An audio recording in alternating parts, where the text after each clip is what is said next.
Josh, one of the topics that has been central to the rising health practice, the preventative, whole person health practice, is this concept of longevity as it relates not just to lifespan, but also to health span. And of course, my focus has been mostly from the medical side, but I've heard you say some really interesting things from the business and coaching side, the more philosophical side related to some similar topics about productivity over time. And I'd like to hear more about what you mean when you say those words. Yeah, absolutely. I mean, as you know, this is something that's like been very engaging to me, and I get kind of fired up about it. But I think that that for all of us, one analogical way to think about our lives is to think of quality as a fulcrum and time as the arm of a lever. And so whenever you think about what you've got it in you to do with this life that you've been given, the more capable you become of quality output, the more fun and interesting and fulfilling stuff you'll have the opportunity to do. But also, the more time that you have available to you to produce that quality output, the bigger the stuff that you'll be able to accomplish will become, the more significant your progress will be, the more, the deeper your relationships get to be, the more meaningful the contributions are to the people and the organizations that become important to you. And so I think if you think in terms of those two variables, quality and time, that can help you clue into some of the stuff that you've got the ability to control when it comes to your ability to get stuff done, to make productive progress. I think that it's helpful to think in those terms because for most of us, we've been conditioned to believe that we've got like a 30, maybe 35-year window of time in which we're going to be able to be productive.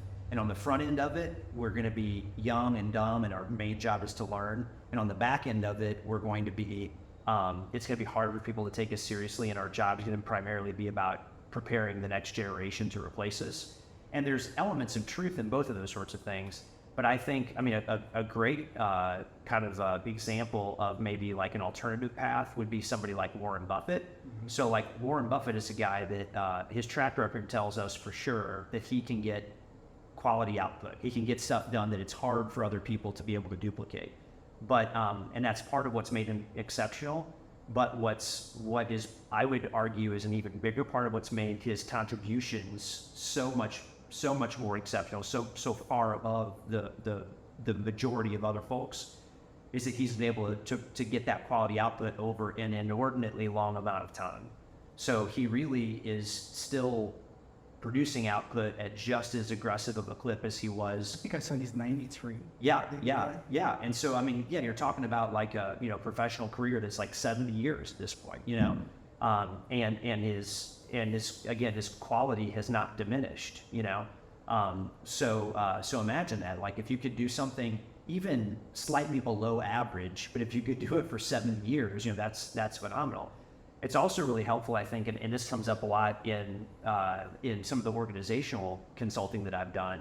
But if you have the ability to even think beyond your own lifespan, then those you kind of, again, if time is the arm of that lever, you can make it a whole lot longer if it can be 2 or 3 or 4 lifetimes. I think that's one of the reasons why family-owned businesses, there's a lot of statistics that would tell us that family-owned businesses have made a tremendously outsized contribution to total output in the course of human history relative to other types of ownership.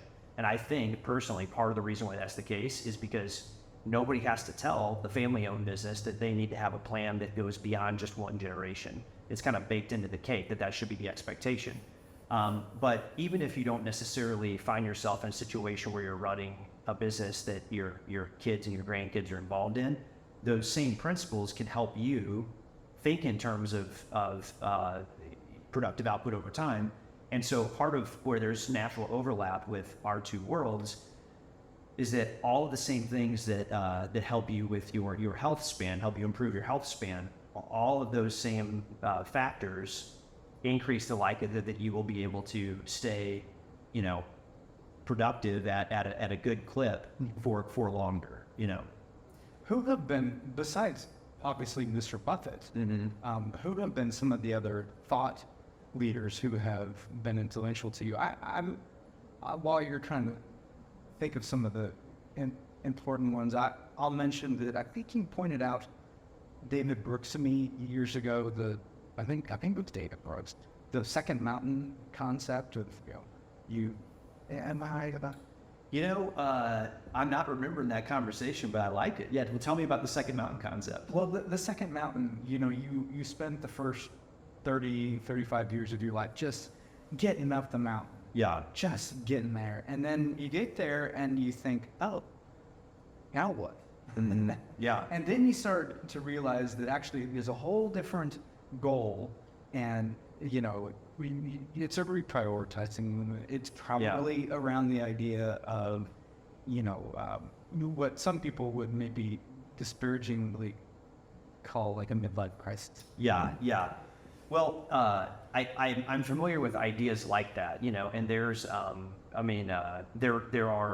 been a bunch of guys who've written books, guys and gals, kind of on that idea of like, oh, you give everything to your career, your business, these goals that get you to, age 65-ish, and then you get there and you're like, oh, this doesn't really feel like the finish line. I feel like I've still got gas in the tank. I still have some verve, some drive, some ambition. It's different maybe than it was when I was 35, but it's not gone, so now what do I do? And here's what I'll say. While I think it's great to think in those terms, at this stage in my life, my personal view is that a higher order way to think about your insides would be to have a sense of meaning, purpose, drive that doesn't require a shift at that time in your life.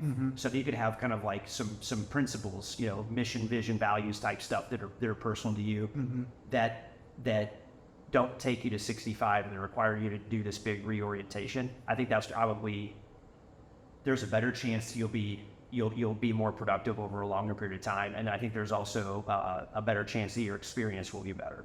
So to maybe go back to Warren Buffett as an example, I think some of the same principles that were driving him when he was like 25, maybe the way that he would talk about them now would be a little bit different, but fundamentally they're very similar,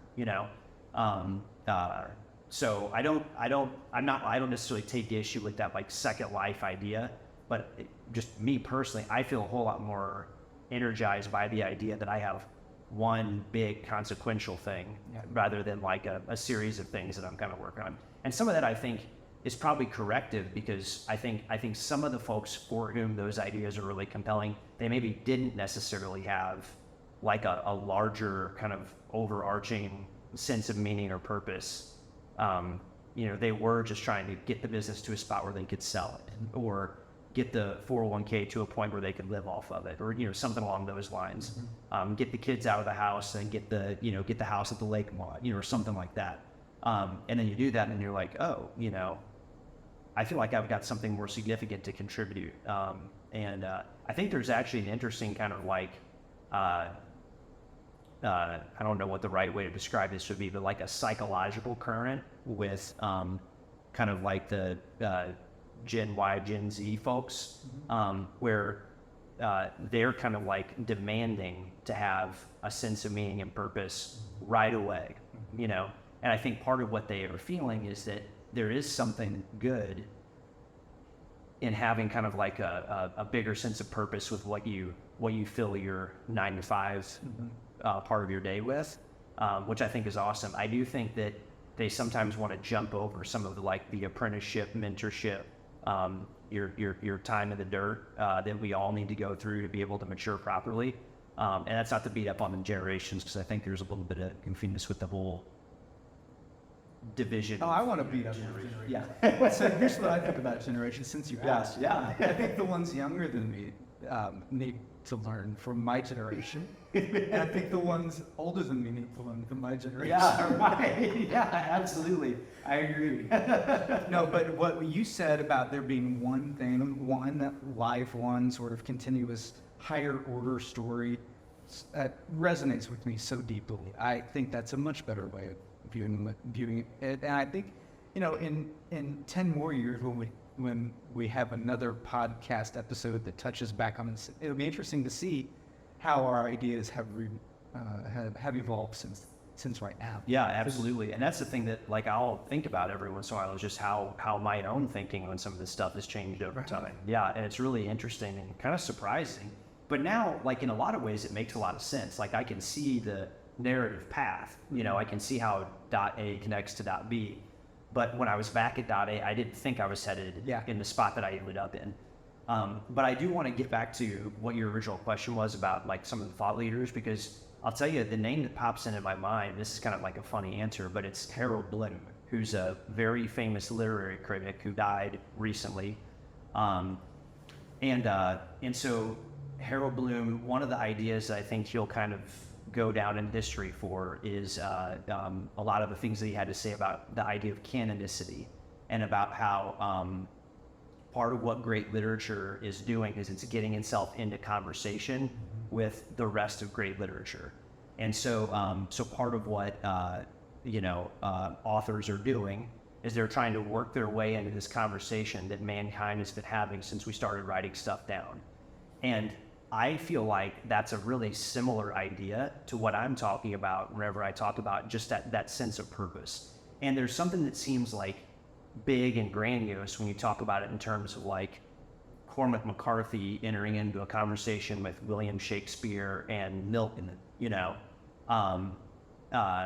but I think what's happening when those guys write in response to each other, that is of a part with what's happening whenever I make decisions about how I'm going to run my business today, or even when I make decisions about how I'm going to parent, or whether or not I will prioritize scrolling through Twitter versus going to sleep or going for a run, But I think that's